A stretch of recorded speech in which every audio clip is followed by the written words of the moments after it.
Hold my calls, I can't speak to anyone. We're about to have a blistering fight club between Brett Anderson of Suede and Nicky from the Manic Street Preachers, and they're both sat here in front of me, limbering up. It's great to see you guys. Lovely to see you, Craig. Nice to see you as well. The reason we've got you both here together is the freshly unveiled co-headline tour starts in the summer of 2024. How are you feeling about that? Absolutely it's exciting. Great, yeah, it's really exciting. Great. You know, we've done one in America. We go to Japan and Taiwan and Singapore in a few weeks' time. So you've worked together before then? Yeah, we first toured together in '94. We did a European tour together, which is like right at the kind of height of Britpop, which was kind of interesting thing because I think neither bands really sort of felt like we were part of that whole thing, and we disappeared off to Europe together, didn't we, for about 6 weeks? Some really odd places. Yeah, kind of regional Italy, you know, kind of Medina. Yeah, odd places. So we've known each other for a long time, and then we did a tour, like Nicky says, in the States in November, which was absolutely great. Absolutely loved it. And I don't know, we just sort of there's a kind of kinship with the bands. I think it's interesting because I think both bands sort of were quite volatile when we first started. Mm-hmm. And people probably wouldn't have predicted that we'd still be around. And that's kind of an interesting thing. I don't know what that means, but that's something we've got in common. And I think we're both sort of bands for outsiders, really. Yeah, I think we share some, similar aesthetics artistically as well, and just kind of life stories. We're all pretty much the same age, and your kids grow up as well. And the kind of the explosive nature of our birth as two bands, we were, as Brett says, pretty volatile and, to the point of self-destruction at times. But then you come out of it and you use all your energies in a different way, really, as you grow older. And playing together, we just kind of, it makes us up our games. We'd watch each other each night in America and it'd make you play and make you really go for it. We don't really care about playing the songs perfectly, do you know? No. That's always. I think that's always such a red herring with live music. For me, live music is about intensity. It's about kind of like I think live music is about being really loud or really quiet. Nothing in between. It's about kind of like reaching the peaks, Nicky, the Manics are working on a new record. You're 15. We are, yes. 15 albums. I know. Spill the beans. Come on. What can we expect? It's kind of full of electricity and it's full of self-examination. I think you get to a point where you actually, you start to question why you're still doing it and what drives you on and the act of creation. What does it all amount to? But yeah, there's lots of guitars, but lots of quiet moments, and it's a collection of songs at the moment rather than usually we have there's some sort of theme to it, but at the moment it's more a collection of songs. But it's very kind of being harsh on ourselves, I think, pushing as far as we can. And Brett, Autofiction, man, that was a comeback album and a half. Thank you. Yeah, I mean, just absolutely intense. I loved it. Thank you. It was like you'd never been away. Honestly, it was like, and it fits in with the old stuff as well, and almost like instant classics in a way, Thank you. Yeah, and I'm really, really super proud of that record, and it sort of raised the bar for us again, and I think it made us realise kind of what we do really well, and you can sometimes lose. It's strange. You sort of lose sight of that as you get older, and you try and keep it fresh. And keeping it fresh sometimes means going places that you're not comfortable with. But with Autofiction, we were very comfortable in that area, but it still had an edge, I think, and I'm very proud of that record. And I want to continue. It's inspired me to want to make more kind of like punky rock records. And the next one we're making, it's turning out to be kind of even noisier and even sort of angrier and more wild. So that's hopefully where it's going to go at the moment. So we've started writing that one. We're all relaxed now, yeah. The pleasantries are over. Okay. All right. What's happening now? Oh, we're going to... The loving is fighting. over, mate, okay? Okay. This is the Six Music Fight Club. Round one. You dress beautifully. And I knew you would be. So I said, why don't we have a top track by the best dressed person in music? We touched on you just wearing skirts, dresses. It was just an aesthetic that I grew up with, from the New York Dolls to David Bowie or wherever. It's just something that I was always I just always thought it looked fantastic. I really did. It's what I've... And the band itself was we do, much as we loved Joy Division and stuff like that, we knew we couldn't look like that coming from where we wanted to be larger than life. You know, we wanted to be exciting and glamorous and a kind of fabulous disaster. So it all sort of fed into that, especially with me and Richey, really. Because when you guys started out, your first gig you played in second-hand Oxfam suits, didn't you? We basically used to buy second-hand clothes because we were all on the dole, we didn't have any money. And it kind of became a look, and people thought it was a kind of like an aesthetic, and it was really just born out of poverty, really. So that, you know, it was kind of odd because, you know, when we started to become successful, all these sort of fashion magazines wanted to kind of like talk about us, and they thought it was like, oh, I love your look, you know, where did you get your look inspired from? It's like, got inspired by, I only have 50p to spend on a pair of trousers, do you know what I mean? Went down the local Sue Ryder shop and bought some trousers, and they happened to be from the 1970s because they were, you know, so it was a kind of one of those accidental looks, but sort of slightly sort of conscious as well. And, you know, lots of these things are, you just sort of fall into these things, you know. So, best dressed person in music and your favourite tune by them. What are you going to go for, Nicky? Why? I was thinking, looking back at my bedroom wall, you know, is Ian McCulloch, but I think the one I just thought looked at to perfection was probably Debbie Harry when I was young. Debbie Harry? Yeah, I would just stare at these. We all had that poster on our bedroom wall now, to be fair. Come on, we're all the same generation. There was one from Record Mirror in particular. Yeah. Record Mirror, for people who don't know, was a music magazine. And it was just stunning. And I loved Blondie as well. I absolutely loved them. Union City Blue in particular, which wasn't their biggest hit, but the video in New York City seemed just so otherworldly and out of reach. And she was such a brilliant singer. And she had so much attitude as well. You know, she could be tough as anyone. So I think I'll go for Debbie Harry with Union City Blue. This is Debbie Harry, Union City Blue.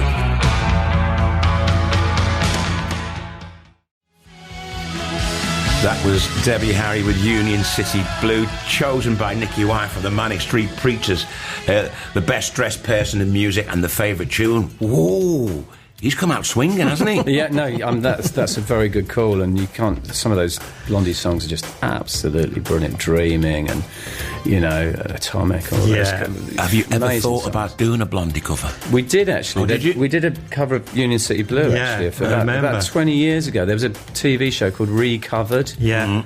Yeah, amazing song. So yeah, that's a good call. Hard to argue with that, but I'm going to go for best dressed pop star Grace Jones. Wow. Yeah. And why Grace? I mean, because it's just so left field the way she works. What more do you need to say? Grace Jones. I mean, she just is and was, just had such an amazing kind of like style. A song, I'll go for Pull Up to the Bumper, you know? Round 2, fight. This is the Craig Charles Show. We are back with round 2 of this 6 Music Fight Club, featuring Nicky Wire and Brett Anderson. Round 1 was top track by the best dressed person in music, and round 2 is Americana. So Americana is your favourite American track, I suppose. What are your memories of playing in America like? I mean, you were massive in LA, you were saying. The debut Suede album did actually pretty well in the States, and then we had to change our name out there, and it kind of like the wheels fell off a little bit. And the first time we'd been back for such a long time was with the Manics last year. So it was, you know, there's always a sort of like a magic to play in America, I think. You know, there's always some, you know, there's that sort of like, I don't know, there's something quite romantic about it. I think it's the vastness, isn't it, which we experienced. We did a 28-hour drive to Texas, Austin from LA, and I think you flew, didn't you? But we loved it, you know. Yeah. The first time we went was epically bad, you know, in a good way. We never really recovered from that, really. I remember they did Manic Street Preacher urinals. I remember that news story in the NME. And it's true. Yeah. They had Generation Terrace, pads in the urinals. Yeah. I mean, well, why is he flying and you on the bus? No, it was a choice. We wanted to go on the bus. They're just hardcore, and we're bunch. Brett wanted an extra day in LA, I think. Yeah. So. Listen, Nicky, you once said the Irish all went to North America and became folk heroes. The Welsh went to Patagonia, this bleak, barren place, and half of them died in the first year. Wow. Tell me about that. What's that? Well, Patagonia was just set up as a Welsh colony for Welsh speakers, really. They wanted to get to the furthest away places on Earth. It's a really interesting and bleak story, but there's still traces of Welsh spoken there to this day in Welsh tea rooms. James and Sean actually did a trek there. It's a very typically strange Welsh tale of self-destruction and and picking the wrong place, but yeah, you can still go there and get a Welsh cake and a cup of tea. Okay, so now we're looking for your favourite American record. Got to be something that's sort of essentially kind of about America and the romance of America. So I'm going to go for Girl from the North Country by Bob Dylan, with Johnny Cash. Okay. Singing. I think it's from Nashville Skyline, isn't it? So okay. That sort of says to me that's kind of like the romance of America, you know?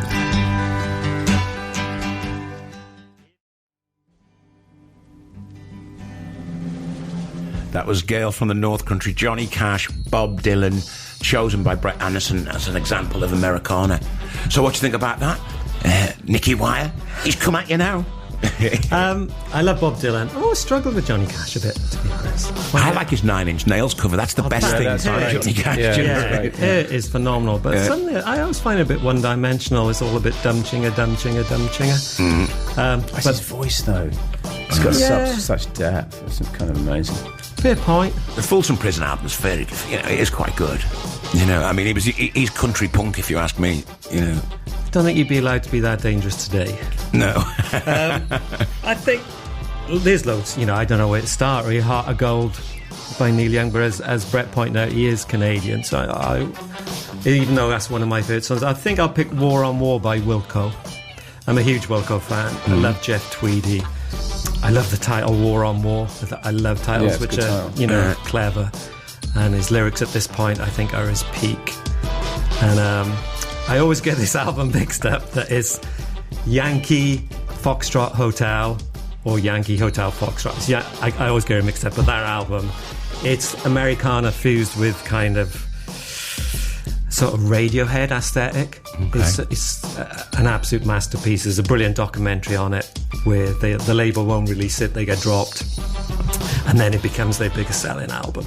I'm a huge fan of Jeff Tweedy, and that song in particular. It just really, I can remember getting that album, being so excited and playing it over and over and over. This is Wilco, War on War.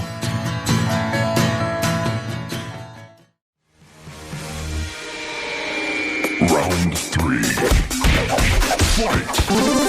Now time for the final round of our 6 Music Fight Club. Nicky White is over in the blue corner doing some stretches, preparing to take on Brett Anderson, who's doing some final stretches in his red corner. If you're just joining us, it's been a real clash of the rock titans, but you're here just in time to help us decipher who is this afternoon's champion. Round 1 was sung by the best dressed person in music. Round 2 was best Americana tune. Now it's time for round 3, stadium filler. It's built for that, like, get your phone out, put your torch on kind of moment. Now, you've both had these experiences, haven't you? Yeah, well, I remember we did the Millennium Stadium on the night of the Millennium. Yeah. You know, 62,000 people in the capital of our own country. Was pretty...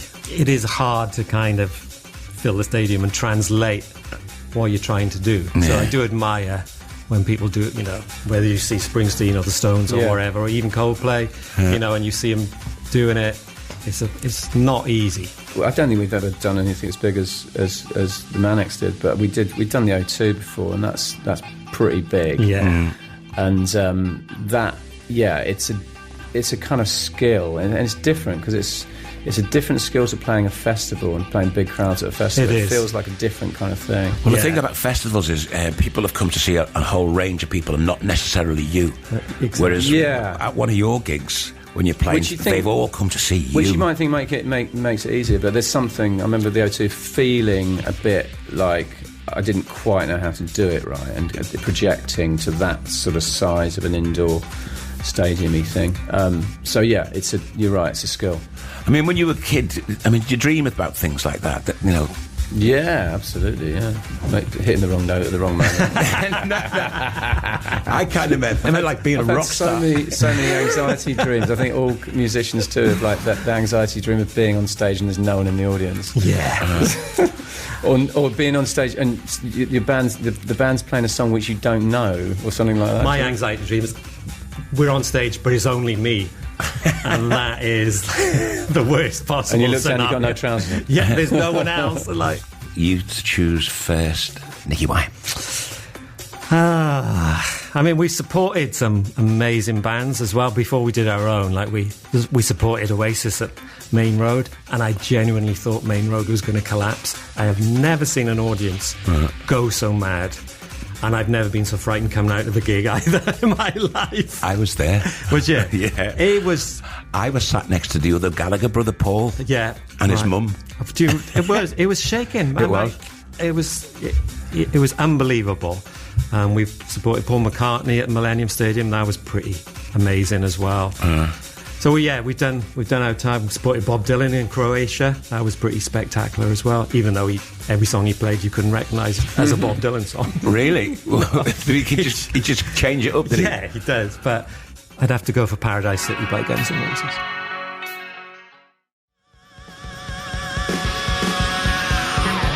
That's a stadium filler for you. Paradise City by Guns N' Roses. Are you a Guns N' Roses fan? They kind of passed me by, to be honest. Yeah, a bit, they did. you know? I mean, Sweet Child of Mine's pretty great, isn't it? Yeah. I don't really go much further than that. It's the hair. Too much hair. Too many hair dryers. Too much hairspray. It was glam rock in the valleys when we were growing up. You were kind of more subtle in your taste at that point. You know, I kind of It's you can have that one. Yeah. Yeah. What's it like hanging around with someone who's so incredibly cool? By the way, Difficult. Is there something about Brett that you know that the rest of the world don't know that you can share with us now? Well, a few people know it, but he is an expert at ironing. Every day before the gig, he'd have this beautiful, calm ritual of ironing his clothes before he goes on stage. Yeah. He's always immaculately turned out. I've offered to iron Nicky's. You did, yeah. You know, if you ever need any ironing done on the next tour, I'm your guy. You know me. They were amazed at the size of my suitcase because I like to take loads of clothes with me. Yeah. But you have a more rumpled look than Brett, you know what I mean? I mean that in a classy, cool, sort of designer kind of way. Yeah, I'm a bit more Keith. You know, I mean, he's a bit more James Bond, isn't he? You know what I mean? He's shaken, not stirred. Is there something about Nicky that you know about that the rest of the world don't know? Nicky is an expert in world hotels. Thank you. So basically, he chose all of the hotels on our American tour, and I have to say, every single one he chose was kind of amazing. So hats off. Thank you. If you want to know where to stay in a city, that's your man. Alrighty. Listen, he's gone for Guns N' Roses, and I can see you looking quietly confident, Brett Anderson. So like you went, Guns N' Roses. We are on Six Music. I was kind of a big Bruce Springsteen fan when I was a kid, bizarrely enough. Kind of something that people probably wouldn't really associate with me or Suede or whatever, but you know, some of those records were fantastic, you know, The River and all those sorts of records. I love The River. Yeah, it's a brilliant record. Love The River. And things like, you know, things like kind of Hungry Heart and stuff like that. Brilliant rock songs. In fact, you know what? Can I go? I'll change mine to Hungry Heart. But he's got a hungry heart.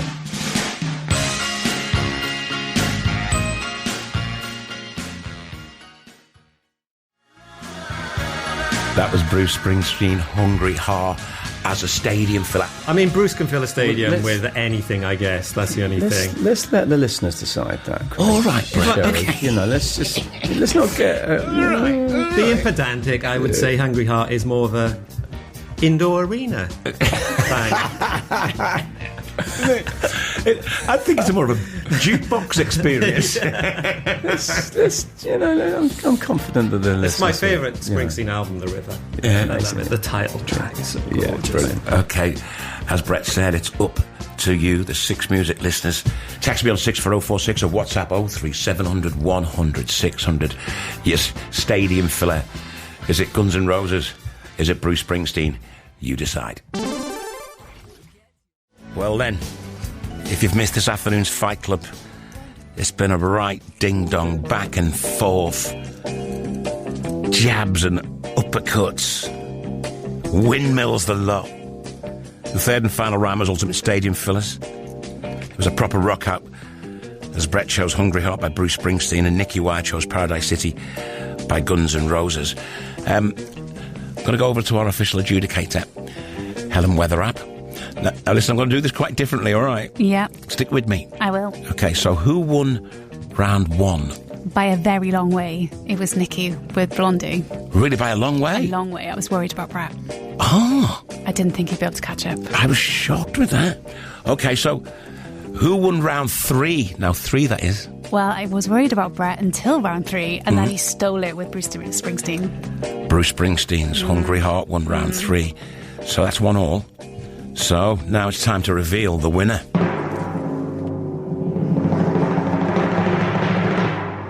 Nicky. 1, 2, 3. Nicky, how'd you feel? I graciously accept. And I will not hold it. I will not. When we tour next, I will not mention it once. I promise, Brett, that I ground you into the ground and stamped you into the dirt. I'm privately really bitter about this. The tour's off. You know. Well, all I can say is Matt won his fight club. Did he? Okay, Matt Osborne, but it was against his brother. But his brother probably let him win. Probably being generous. Oh, guys, listen, thanks. You've been great sports. And I think the winners here have been the 6 Music listeners. Thanks for coming in. Pleasure.